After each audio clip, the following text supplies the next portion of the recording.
بسم اللہ الرحمن الرحیم۔ گیلانی فورم یوٹیوب چینل میں خوش آمدید۔ میں ہوں آپ کا میزبان شبیر گیلانی اور آج ایک نئی ویڈیو کے ساتھ آپ کی خدمت میں حاضر ہوں۔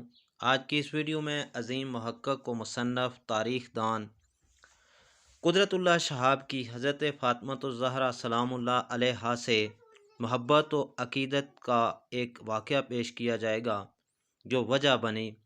ویڈیو میں آگے بڑھنے سے پہلے آپ سے گزارش ہے کہ اگر آپ ہمارے یوٹیوب چینل پہ نئے ہیں تو اسے سبسکرائب کر لیں اور ساتھ ہی بیل آئیکن کا بٹن بھی دبا دیجئے تاکہ ہماری ہر نئی آنے والی ویڈیو آپ کو مل سکے۔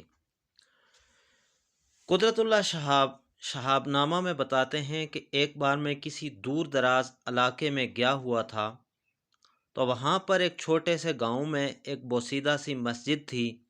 میں جمعہ کی نماز پڑھنے اس مسجد میں گیا۔ وہاں ایک نیم خواندہ سے مولوی صاحب اردو میں بے حد طویل خطبہ دے رہے تھے۔ ان کا خطبہ گزرے ہوئے زمانوں کی عجیب و غریب داستانوں سے اٹاٹ بھرا ہوا تھا۔ کسی کہانی پر ہنسنے کو جی چاہتا تھا، کسی پر حیرت ہوتی تھی، لیکن ایک داستان کچھ ایسے انداز سے سنائی کہ تھوڑی سی رکت طاری کر کے وہ سیدھی میرے دل میں اتر گئی۔ یہ قصہ ایک باپ اور بیٹی کی باہمی محبت اور احترام کا تھا۔ باپ حضرت محمد مصطفیٰ صلی اللہ علیہ وآلہ وسلم تھے اور بیٹی حضرت بی بی فاطمہ سلام اللہ علیہا تھیں۔ مولوی صاحب بتا رہے تھے کہ حضور رسالت مآب صلی اللہ علیہ وآلہ وسلم جب اپنے صحابہ کرام کی کوئی درخواست یا فرمائش منظور نہ فرماتے تھے تو بڑے بڑے برگزیدہ صحابہ کرام بی بی فاطمہ الزہرا سلام اللہ علیہا کی خدمت میں حاضر ہو کر ان کی منت سماجت کرتے تھے کہ وہ ان کی درخواست حضور صلی اللہ علیہ وآلہ وسلم کی خدمت میں لے جائیں اور اسے منظور کروا لائیں۔ حضور نبی کریم صلی اللہ علیہ وآلہ وسلم کے دل میں بیٹی کا اتنا پیار اور احترام تھا کہ اکثر اوقات جب بی بی فاطمہ سلام اللہ علیہا ایسی کوئی درخواست یا فرمائش لے کر حاضر خدمت ہوتی تھیں تو حضور صلی اللہ علیہ وآلہ وسلم خوش دلی سے منظور فرما لیتے تھے۔ اس کہانی کو قبول کرنے کے لیے میرا دل بے اختیار آمادہ ہو گیا۔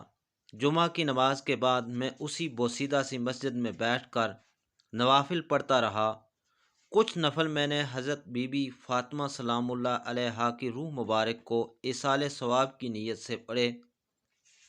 پھر میں نے پوری یکسوئی سے گڑ گڑا کر یہ دعا مانگی کہ یا اللہ، میں نہیں جانتا کہ یہ داستان صحیح ہے یا غلط، لیکن میرا دل گواہی دیتا ہے کہ تیرے آخری رسول صلی اللہ علیہ وآلہ وسلم کے دل میں اپنی بیٹی خاتون جنت کے لیے اس سے بھی زیادہ محبت و عزت کا جذبہ موجزن ہوگا۔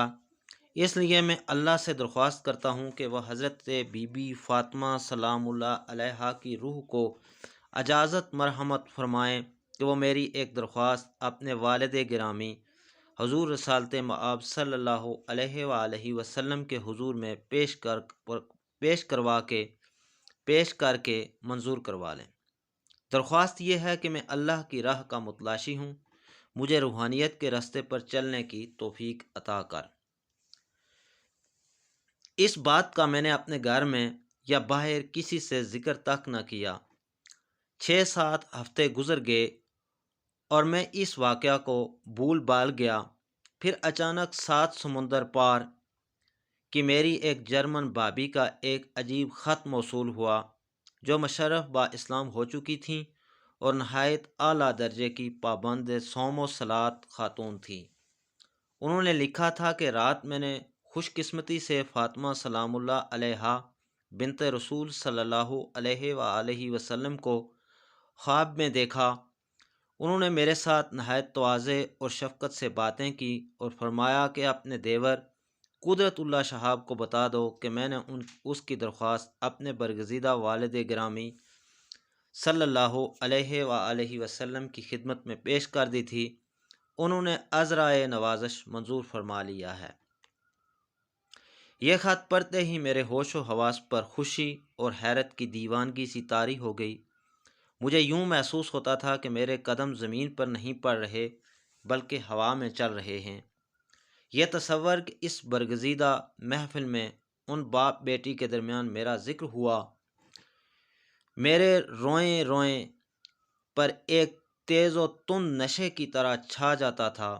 کیسا عظیم باپ صلی اللہ علیہ وآلہ وسلم اور کیسی عظیم بیٹی سلام اللہ علیہا 2-3 دن میں اپنے کمرے میں بند ہو کر دیوانوں کی طرح اس مصرع کی مجسم صورت بنا بیٹھا رہا۔ مجھ سے بہتر ذکر میرا ہے کہ اس محفل میں ہے۔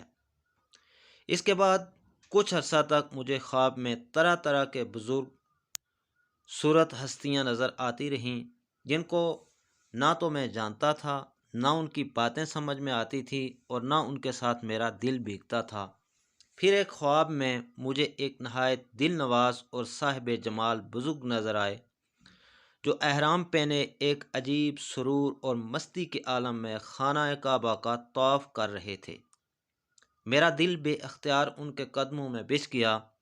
وہ بھی مسکراتے ہوئے میری جانب آئے اور مطاف سے باہر خطیم کی جانب ایک جگہ مجھے اپنے پاس بٹھا لیا اور بولے، میرا نام قطب الدین بختیار کاکی ہے۔ تم اس راہ کے آدمی تو نہیں ہو، لیکن جس دربار سے تمہیں منظوری حاصل ہوئی ہے اس کے سامنے ہم سب کا سر تسلیم خم ہے۔ اس کے بعد قدرت اللہ شہاب پر قدرت نے مہربانیاں کی، تاریخ میں آپ کا نام ہمیشہ سنہری حروف میں لکھا جائے گا۔ آپ کی اہل بیت سے، آل رسول سے محبت کا یہ واقعہ تھا، جس کے بعد آپ کی زندگی بدل گئی، اور یہ ہم سب کے لیے ایک ایمان افروز واقعہ ہے جس سے ہم سبق حاصل کر سکتے ہیں۔ اور آل رسول، اہل بیت اور خاتون جنت اور حضرت علی المرتضیٰ اور ان کے شہزادوں کی محبت ہمارے ایمان کا حصہ ہے۔ اس واقعے سے ہمارا ایمان مزید مستحکم ہوتا ہے کہ اتنا بڑا تاریخ دان جسے یہ بشارت ملی کہ حضرت فاطمہ الزہرا سلام اللہ علیہا، جو خاتون جنت ہیں، جنہیں جنت کی عورتوں کی سردار بنا کر بھیجا گیا ہے، ان کے وسیلے سے اگر کوئی دعا کی جائے تو وہ دعا بھی رد نہیں ہوتی۔ دعا ہے کہ اللہ تعالی ہمیں اسوۂ رسول صلی اللہ علیہ وآلہ وسلم پر چلنے کی توفیق عطا فرمائے اور تمام عالم اسلام کو اہل بیت کی محبت سے نوازے۔ آمین یا رب العالمین۔